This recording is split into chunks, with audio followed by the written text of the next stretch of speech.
How to add text to speech for Canva videos, free and simple. Now to add a text to speech to Canva videos, if you have a free Canva account, it's very simple. Now this cannot be done right within Canva, so we will simply open up our browser, go to this website .voicemaker.in, which is voicemaker.in, and once you're here on this website, so you can just go ahead and then type in a text right here. And once you've done that, you can simply select a voice right here. So you can choose a couple of voice. Currently I have the default one. You can see this one, it is set here, but you can hit change and you can choose other free voices that you can see right here. And once you've done that, you can just hit the convert to speech button, and then you can also download that particular voice in a certain file.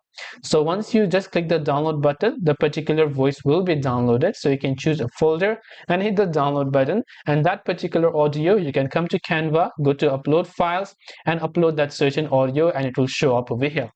This way you will be able to add voice to text or text to speech videos on Canva. I hope this video was really helpful. If you have got any further questions, feel free to also leave them down in the comments below.